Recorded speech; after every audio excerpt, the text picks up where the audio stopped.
नमस्कार, total health में आप सभी का स्वागत है। मैं हूं किरण भारद्वाज। विश्वास खुद पर हो तो समस्याएं हल हो ही जाती हैं। संघर्ष कितना भी हो जीवन में, अपनी मंजिल मिल ही जाती है। संघर्ष सभी के जीवन में होता है, कुछ कम कुछ अधिक, लेकिन कुछ लोग ऐसे हैं जिन्हें अपने जीवन में छोटे छोटे काम करने के लिए भी कुछ समस्याएं आती हैं। हम बात कर रहे हैं दिव्यांगजन की। क्या है इनके जीवन की चुनौतियां और कैसे इनके जीवन को सुगम बनाया जा सकता है, बेहतर बनाया जा सकता है। स्वास्थ्य से संबंधित वो कौन सी जटिलताएं हैं जिनका सामना किसी दिव्यांग व्यक्ति को करना पड़ सकता है और ऐसे में इनके जीवन को बेहतर बनाने के लिए सब कैसे अपना योगदान दे सकते हैं, इस विषय पर विस्तार से होगी बात आज टोटल हेल्थ में। इस रिपोर्ट पर नजर डालकर समझते हैं कि दरअसल वो कौन सी चुनौतियां हैं जो किसी दिव्यांगजन को प्रभावित कर सकती हैं।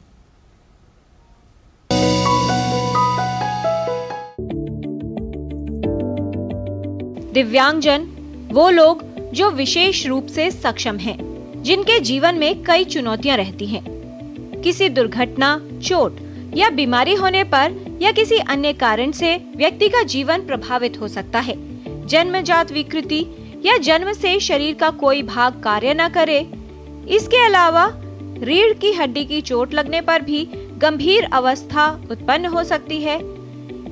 ऐसा होने पर व्यक्ति के लिए घर से बाहर निकलना, काम पर जाना और रोजमर्रा के कार्य करना भी सरल नहीं रह जाता।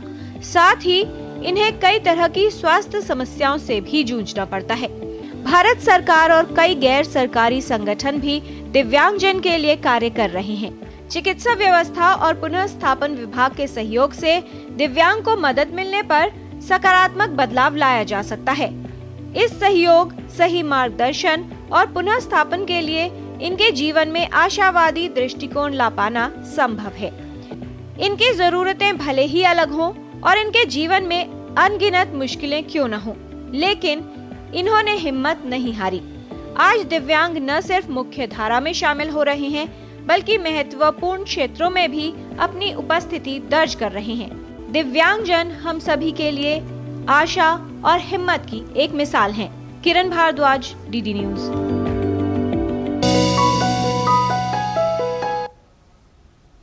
दिव्यांगजनों के जीवन की चुनौतियों को कैसे दूर किया जा सकता है, कैसे बेहतर किया जा सकता है, खास तौर पर स्वास्थ्य और सशक्तिकरण के विषय में हम बात करेंगे और ये जानेंगे कि हम सभी को अपने दृष्टिकोण में किस तरह के बदलाव की आवश्यकता है। साथ ही फ्रेंडली एनवायरनमेंट जो उनको सहयोगी बने और उनकी जो उत्पादकता है, प्रोडक्टिविटी है, वो बेहतर हो पाए, ये कैसे संभव हो सकता है। इस विषय पर बात करने के लिए हमारे साथ विशेषज्ञों का खास पैनल रहेगा। उनसे आपका परिचय करा दें। हमारे साथ हैं doctor Sanjay Wadhwa, professor and head department of physical medicine and rehabilitation, all India institute of medical sciences. आज के डिस्कशन में शामिल रहेंगे doctor Anil Kumar Gaur, director, all India institute of physical medicine and rehabilitation from Mumbai. दोनों ही विशेषज्ञों का स्वागत करते हैं। इस विषय से संबंधित अगर कोई सवाल आप करना चाहते हैं या कोई समस्या है जिसका समाधान चाहते हैं तो आप हमारे टोल फ्री नंबर पर कॉल कर सकते हैं। नंबर है 1800111234। आप अपने प्रश्न ईमेल के माध्यम से भी हम तक पहुंचा सकते हैं। ईमेल एड्रेस है ddnews.totalhealth@gmail.com। तो आइए जानकारी लेते हैं और समझते हैं दिव्यांगजन का जीवन क्या है, उनकी चुनौतियां और कैसे हम सब अपना योगदान दे सकते हैं उनके जीवन को बेहतर करने के लिए।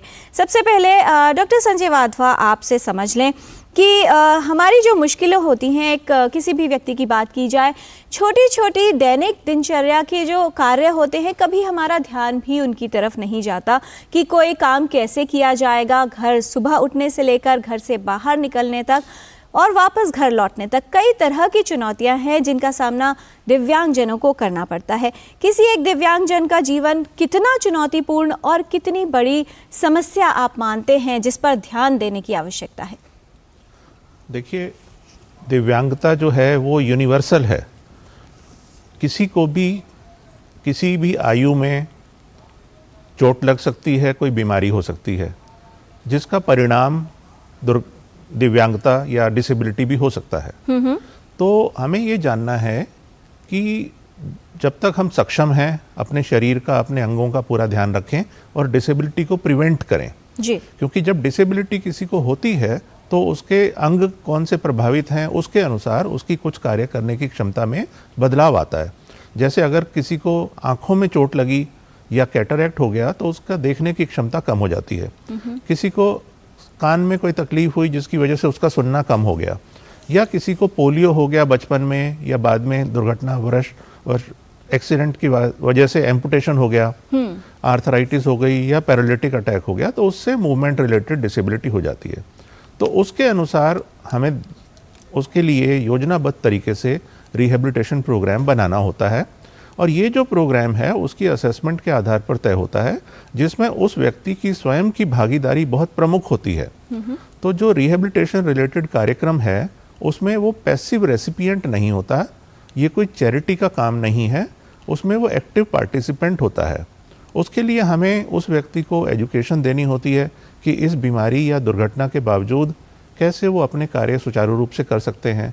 उसके लिए एक्सरसाइज के द्वारा मांसपेशियों की ताकत बढ़ाई जा सकती है, कुछ प्रकार की असिस्टिव डिवाइसेस या प्रोडक्ट्स होते हैं जिनसे उनका जीवन सरल किया जा सकता है, दवाइयों का भी उपयोग किया जाता है। तो हर एक दिव्यांग व्यक्ति की विशेष स्थिति को देखते हुए उसके अनुरूप एक रिहेबिलिटेशन प्रोग्राम तय किया जाता है, और आजकल मेडिकल रिहेबिलिटेशन एक्सपर्ट्स की सुविधा उपलब्ध है जो इस विज्ञान में और इसके प्रोसेस में पारंगत होते हैं, जिनके संपर्क में अगर व्यक्ति आए तो वो एक सुचारू रूप से रिहेबिलिटेशन का प्रोग्राम और उसका लाभ उठा सकता है। जी डॉक्टर अनिल, कौन से वो कारक हैं जिनकी वजह से किसी भी व्यक्ति के शारीरिक तौर पे कहा जाए या मानसिक तौर पर प्रभाव हो सकता है, जिसकी वजह से उसके जीवन में जटिलताएं उत्पन्न होती हैं? कारणों में आता है, कुछ कारण होते हैं जो जन्मजात होते हैं जी। जो दूसरा होता है जब पैदाइश हो रही होती है बच्चे की, तब ऑक्सीजन नहीं मिलने की वजह से होता है, जैसे सेरेब्रल पैल्सी है। उसके बाद है कि जब बच्चा बढ़ रहा होता है तब डिफरेंट अलग अलग तरह की विकलांगता हो सकती है, जैसे रिकेट्स एक बीमारी होती है जो विटामिन डी डेफिशिएंसी की वजह से होती है। जैसे बच्चा फिर किसी भी चोट लगने की वजह से, तो किसी स्पोर्ट्स एक्टिविटी में पार्टिसिपेट करने की वजह से जहां चोट लग गई है उससे भी ऐसा हो सकता है। फिर इन्फेक्शंस, जो हड्डियों के इन्फेक्शन, मांसपेशी इन्फेक्शन या दिमाग के इन्फेक्शन, उनकी वजह से मेनिंजाइटिस और ऑस्टियोमाइलाइटिस, इनकी वजह से भी विकलांगता हो सकती है। फिर रीढ़ की हड्डी की चोट की वजह से ब्रेन में जो ब्लड सप्लाई नहीं जा पाती है, जैसे स्ट्रोक होता है, उसकी वजह से हो सकता है जी। अलग अलग एक्सीडेंट्स की वजह से, कैंसर की वजह से विकलांगता हो सकती है। तो ये अलग अलग कारण हैं जो कि विकलांगता जिनकी वजह से हो सकती है। जी डॉक्टर संजय वाधवा, दो स्थितियां हुई, एक जिसमें व्यक्ति को जन्म से ही किसी तरह की विकृति या कोई ऐसी कंडीशन हुई जिसकी वजह से जो कार्य करने की क्षमता है, चाहे मानसिक रूप से हो या शारीरिक रूप से हो, प्रभावित हो रही है, और एक दूसरा व्यक्ति जो अभी तक सामान्य था, ऐसे में कोई रोग हुआ या दुर्घटनावश ऐसी स्थिति उत्पन्न हो गई। क्या आप देखते हैं दोनों का जो एटीट्यूड है और जो अडेप्ट करने की जो क्षमता होती है, एक ऐसा व्यक्ति जो अभी तक सामान्य है उसे अपने जीवन में पूरी तरह से बदलाव करना पड़ेगा, कितनी जटिल प्रक्रिया होती है एक विशेषज्ञ के तौर पर व्यक्ति को मानसिक रूप से समझाना कि ये समस्या उत्पन्न हो गई है लेकिन इसका सामना किया जा सकता है, जीवन अभी और भी बाकी है। ये अच्छा प्रश्न है। इसको मैं इस तरह से व्यक्त करना चाहूँगा कि जिसको जन्मजात कोई दिक्कत हुई है तो उसमें जो प्रोसेस होती है उसको हम कई बारी हैबिलिटेशन कहते हैं, उस शब्द का इस्तेमाल करते हैं। रिहेबिलिटेशन उन कंडीशंस में हम अक्सर यूज़ करते हैं जो बाद में एक्वायर्ड इन लाइफ होती हैं। कुछ चीज़ें जो पहले व्यक्ति कर सकता था लेकिन दुर्घटना या बीमारी के कारण वो क्षमता खत्म हो गई, तो हमने उसको रीट्रेन करना है, उसको स्किल नया देना है, कुछ अडेप्टेशन सिखानी है। तो इसलिए रिहेबिलिटेशन वर्ड ज़्यादा उचित माना जाता है उस कंडीशंस के लिए। लेकिन अगर हम कारणों की बात करें, जैसे अभी कुछ चर्चा हुई जी कि कुछ जन्मजात कारण हैं, कुछ जीवन में बाद में होते हैं, तो अगर हम आंकड़ों की बात करें तो ज़्यादातर जो डिसेबिलिटी है वो एक्वायर्ड कंडीशन से होती है, जिनको हम अलग अलग ग्रुप्स में बांट सकते हैं, जिनमें ट्रॉमा, ट्यूबरकुलोसिस, ट्यूमर्स, कुछ डेफिशिएंसी डिजीजेस, कुछ आजकल जो नॉन कम्युनिकेबल डिजीजेस का जो समूह है जिसमें diabetes, cardiovascular disease, cancers, chronic lung diseases, osteoporosis, ये प्रमुख होते जा रहे हैं। और काफ़ी हद तक ये उम्र बढ़ने के साथ साथ ज़्यादा देखे जाते हैं। तो हम जैसे जैसे चिकित्सा विज्ञान में सुधार और प्रगति के कारण कम्युनिकेबल डिजीज़ को हम विजय पाते जा रहे हैं, तो नॉन कम्युनिकेबल डिजीज़ जो कुछ हद तक हमारे लाइफस्टाइल से निर्धारित होते हैं, उनका योगदान डिसेबिलिटी के पूल में बढ़ता जा रहा है। बहुत सारे रोगियों को हम देखते हैं जो डायबिटीज़ के कॉम्प्लिकेशन के बाद डिसेबल्ड हो जाते हैं। जैसे डायबिटीज़ नर्व्स को प्रभावित कर सकती है, ब्लड वेसल्स को प्रभावित करती है, ब्रेन को प्रभावित करती है, किडनी को भी प्रभावित करती है।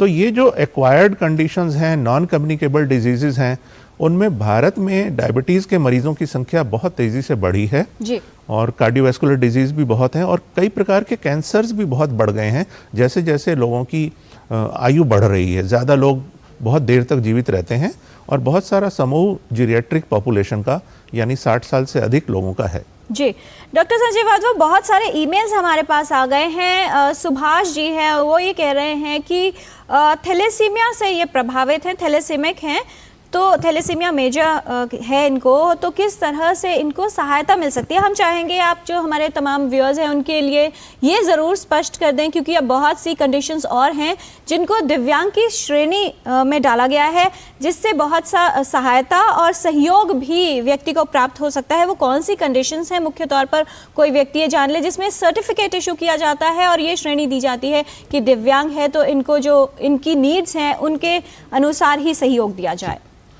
जो पहले भारत में दिव्यांगता से संबंधित कानून था वो सन 1995 में बना था, पर्सन्स विद डिसेबिलिटीज एक्ट 1995 जी। उसके बाद सन 2016 में यूनाइटेड नेशंस की एक कन्वेंशन के फलस्वरूप भारत में भी कानून नया बनाना पड़ा ताकि वो सिंक्रोनाइज रहे उस यूनाइटेड नेशंस कन्वेंशन के हिसाब से, क्योंकि भारत ने उस कन्वेंशन को एक्सेप्ट किया, दस्तखत किए।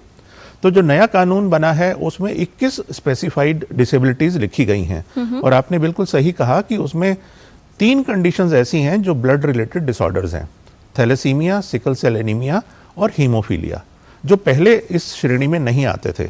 उसके अलावा भी कुछ और रोग इसमें शामिल किए गए हैं, पर जैसे ईमेल के माध्यम से कोई जानना चाहते हैं थैलेसीमिया मेजर है जी। तो इसके लिए भी एक गाइडलाइन बनी है कि कौन से ऐसे विशेषज्ञ हैं जो उस व्यक्ति की जांच करके उसको एक उचित दिव्यांगता संबंधित प्रमाण पत्र दे सकते हैं, उसकी डिसेबिलिटी किस प्रकार कैलकुलेट होती है।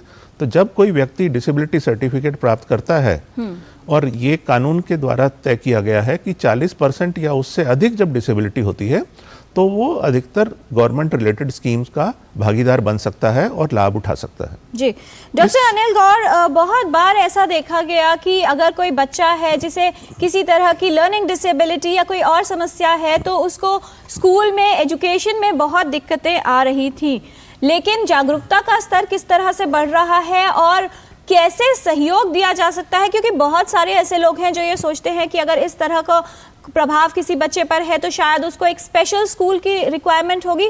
कितना महत्वपूर्ण है कि उनको एक नॉर्मल जिंदगी में लाया जाए, नॉर्मल लीग में लाया जाए, जिससे जो प्रोडक्टिविटी है वो बेहतर हो पाए। उनको नॉर्मल स्कूल्स में अब जगह दी जाती है, नॉर्मल बच्चों के साथ बैठ के ट्रेनिंग दी जाती है, पढ़ाया जाता है और कोशिश की जाती है कि कोई भेदभाव ना हो और वो अच्छी तरह से उन पे खास ध्यान देते हुए और बच्चों के साथ रखते हुए उनको पढ़ाया जाता है, जिससे कि वो बच्चे उनको समझ सकें, वो बच्चों को समझ सकें और वो एक दूसरे के साथ मिलकर साथ साथ रह सकें। लेकिन इस बात का खास तौर से ध्यान रखा जाता है कि उनकी कुछ विशेष आवश्यकताएं होती हैं जिनको भी पूरा किया जाता है।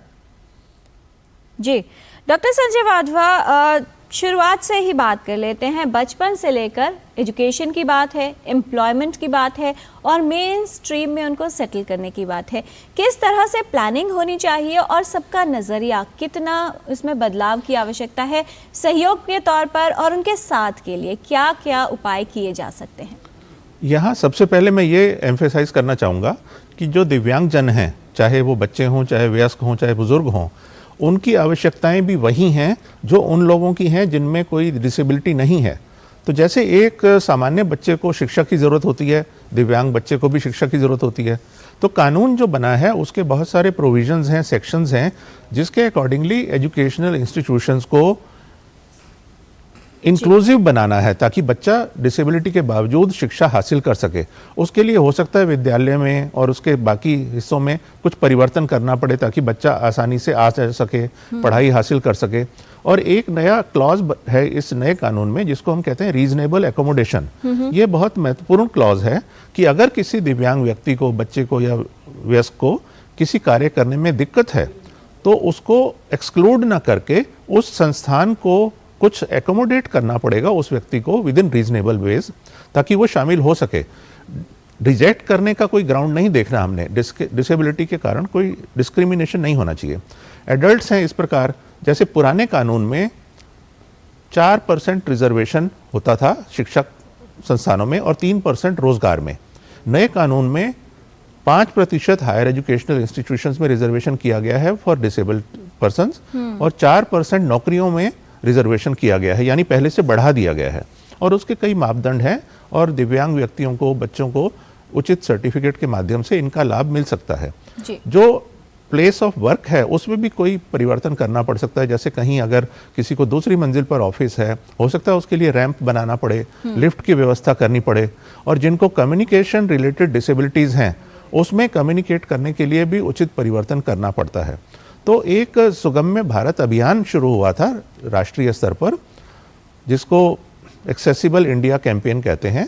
तो हर वातावरण को जो मोबिलिटी रिलेटेड दिव्यांगजन हैं उनके लिए एक्सेसिबल बनाया जाए, जो कम्युनिकेशन रिलेटेड जिनमें दिव्यांगता है या विजन रिलेटेड दिव्यांगता है या जिनमें कुछ मानसिक दिक्कत है, उन सब प्रकार की डिसेबिलिटीज़ को इंक्लूसिव वातावरण प्रोवाइड किया जाए ताकि वो पूरी अपनी क्षमता के अनुसार स्किल एक्वायर कर सकें और प्रोडक्टिव बन सके। जी, और इस तरह के बदलाव हमने देखे हैं, मेट्रो स्टेशंस पर हैं, मॉल्स में हैं, थिएटर्स में हैं और ऑफिसेज में भी कई तरह के बदलाव किए गए हैं जिससे सहयोग हो सके और उनकी जो डेली रूटीन के काम है वो आसानी से कर सके।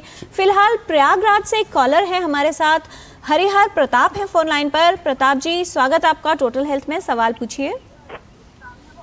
हेलो जी। हाँ,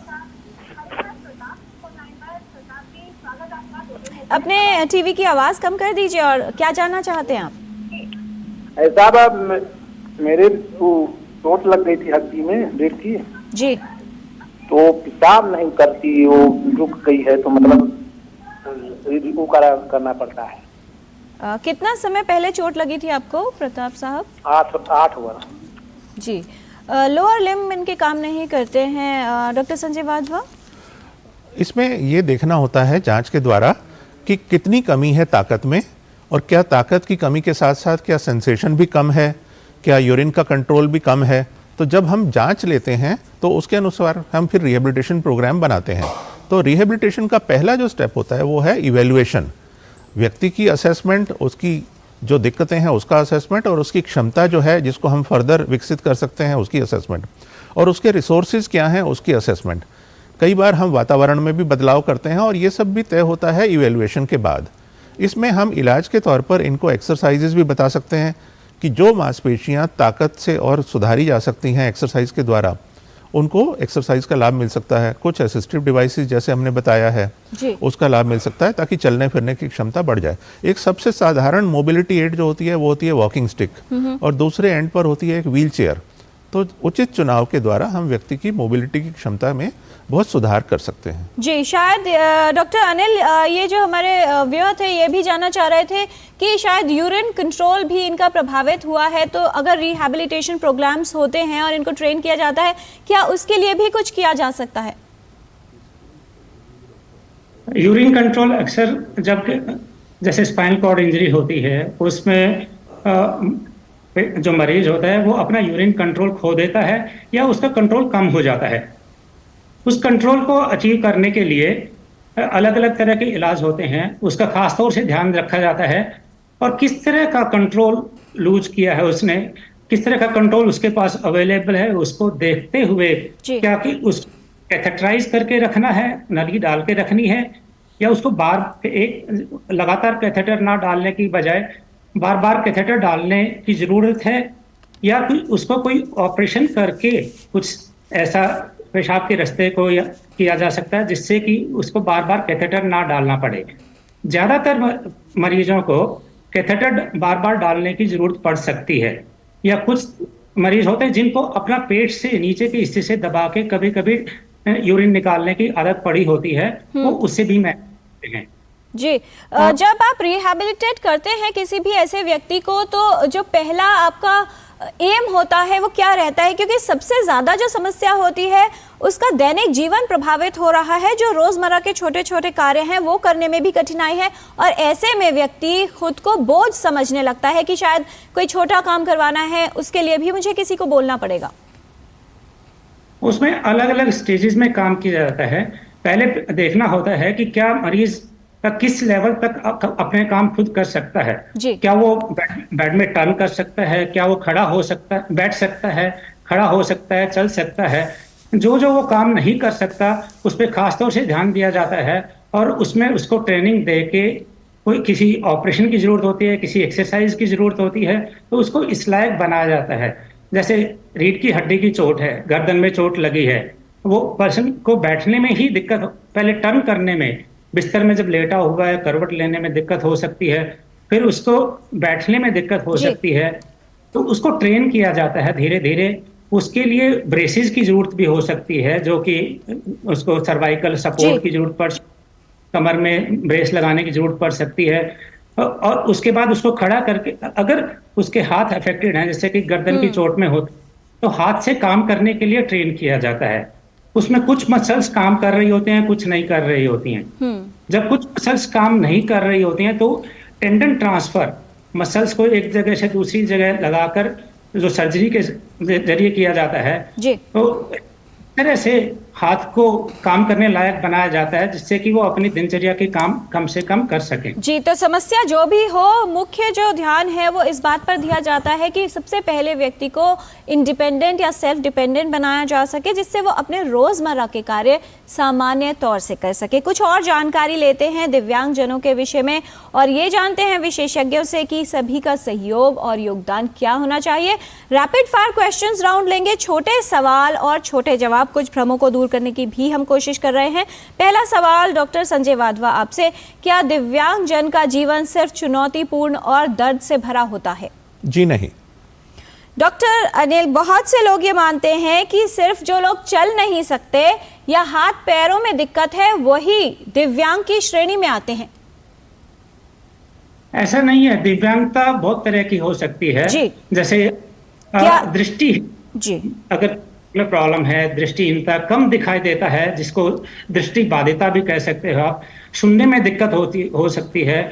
फिर जो लोग कुष्ठ रोग से मुक्त हुए हैं, उनको भी, लेप्रेसी क्योर्ड पर्सन्स को भी डिसेबल्ड माना गया है। लोकोमोबिलिटी, जो आप चलने फिरने की जो बात कर रहे हैं, ड्वार्फिज्म को लिया गया है, जिसमें कि अगर कद छोटा रह जाता है तो उसको भी विकलांगता की श्रेणी में रखा गया है। जी, और छोटे जवाब चाहेंगे। अगला सवाल, क्या ये समस्याएं अक्सर सिर्फ जन्म से ही होती हैं डॉक्टर संजय वाधवा? जी नहीं, ऐसा देखा गया है कि लगभग 70% जो डिसेबिलिटी है वो एक्वायर्ड है, और 70% के करीब ही प्रिवेंटेबल भी है। जी, दिव्यांगता की अवस्था के प्रमुख कारण किसे मानते हैं डॉक्टर गौर? दुर्घटनाएं, किसी तरह की इंजरी या चोट लगना, या फिर कोई बीमारी? सबसे ज्यादा दिव्यांगता है वो है चलने फिरने, गतिविधि की विकलांगता, जिसके कारण बहुत सारे, जैसे बताया गया, जन्म से लेके बाद तक हो सकते हैं। जी, उसमें से चोट लगना एक मुख्य कारणों में से आता है। जी बिल्कुल। और दूसरा सेरेब्रल पैल्सी, स्ट्रोक, ये अन्य कारणों में आते हैं। राइट। डॉक्टर संजय वाधवा, क्या दिव्यांगजनों को हर स्थिति में स्पेशल स्कूल्स की रिक्वायरमेंट होती है? जी नहीं, वो नॉर्मल स्कूल में भी इंटीग्रेट किए जा सकते हैं। क्या दिव्यांगजन हमेशा दूसरों पर आधारित या निर्भर रहते हैं डॉक्टर गौर? नहीं, वो अपना काम खुद भी कर सकते हैं, अगर उनका पुनर्वास ठीक से किया जाता है तो। जी, क्या ये माना जाए डॉक्टर संजय वाधवा, क्योंकि बहुत सारी हेल्थ कंडीशंस भी साथ में एसोसिएटेड होती हैं, तो वो सामान्य रूप से सामान्य कार्य नहीं कर पाएंगे? नहीं कर पाएंगे, और कई बार ऐसा भी देखा गया है कि उचित रिहेबिलिटेशन से वो पहले से भी अधिक क्षमता हासिल कर लेते हैं। जी, बहुत सारे लोग जो व्हील चेयर का उपयोग करते हैं उन्हें व्हील चेयर बाउंड भी कहा जाता है। डॉक्टर गौर, क्या कहना चाहेंगे? ये कहना ठीक नहीं है। व्हीलचेयर जो व्यक्ति होता है, जरूरी नहीं है कि वो व्हीलचेयर पे ही रहे, वो व्हीलचेयर के को एक साथ लेके जा सकता है। आजकल की व्हीलचेयर्स ऐसी हैं और उन पे अलग अलग काम कर सकता है, उसके बगैर भी काम कर सकता है, वो शिफ्ट करके अपने आप को। जी डॉक्टर गौर, एक वाक्य में क्या संदेश देना चाहेंगे हमारे व्यूअर्स के लिए? दिव्यांग व्यक्तियों को अपनी तरह समझें और उनके लिए आपको जो सुविधाएं जुटाने की जरूरत है वो सुविधाएं आपको प्रोवाइड करनी चाहिए। जैसे एक्सेसिबिलिटी के लिए है कि उन गतिशीलता या सुगम्यता के लिए अरेंजमेंट किया जाए और उनको जहां जहां सपोर्ट की जरूरत है उनको अपने बराबर समझते हुए सपोर्ट किया जाए। डॉक्टर संजय वाधवा, कितनी आवश्यकता है हम सभी को अपना नजरिया बदलने की और साथ ही जो दिव्यांगजन हैं उन्हें एक सहयोगी वातावरण प्रदान करने की, एक फ्रेंडली एनवायरनमेंट देने की बहुत ज़रूरी है। दिव्यांगजन अक्सर कई बैरियर्स महसूस करते हैं और जब हम बैरियर की बात करते हैं तो लोग सोचते हैं कि रास्ते में सीढ़ियाँ अगर हैं तो वो फिजिकल बैरियर है, लेकिन इससे ज़्यादा इंपॉर्टेंट और गंभीर होता है एटीट्यूडिनल बैरियर। तो हमें अपना एटीट्यूड बदलने की ज़रूरत है और दिव्यांगजन को मौका दिया जाए तो वो बहुत कुछ हासिल करते हैं और वो एक रोल मॉडल बन सकते हैं समाज के लिए। जी बहुत धन्यवाद इस तमाम जानकारी के लिए डॉक्टर संजय वाधवा। डॉक्टर गौर, आपने महत्वपूर्ण जानकारी दी है और शायद ये एक बहुत बड़ा कदम है कि हमें नज़रिया बदलने की ज़रूरत है, क्योंकि जैसा विशेषज्ञों ने कहा, सिर्फ फिजिकल बैरियर्स यानी रास्ते में अगर सीढ़ियां हैं उसकी जगह रैंप बिछाना ही काफ़ी नहीं है, हमें बदलाव की ज़रूरत है अपनी सोच में। कहा जाता है कि लहरों की खामोशी को समंदर की बेबसी न समझो, जितनी गहराई अंदर है अभी बाहर उतना तूफान बाकी है। खोल दो पंख मेरे, अभी और उड़ान बाकी है। सिर्फ ज़मीन नहीं है मंजिल मेरी, अभी पूरा आसमान बाकी है। बहुत से ऐसे दिव्यांगजन हैं जिन्होंने हिम्मत नहीं हारी है, आत्मविश्वास के साथ हर क्षेत्र में आगे बढ़ रहे हैं। पैरालंपिक्स की बात हो या बड़े बड़े मुकाम तय करने की, वहाँ तक पहुँच रहे हैं। हम सबको अपना नज़रिया बदलना है और उनका योगदान देना है, क्योंकि दिव्यांगजन को आपकी सहानुभूति नहीं, हमारे साथ की ज़रूरत है। टोटल हेल्थ के आज के एपिसोड में फ़िलहाल इतना ही। हमारी पूरी टीम को दीजिए अनुमति। नमस्कार।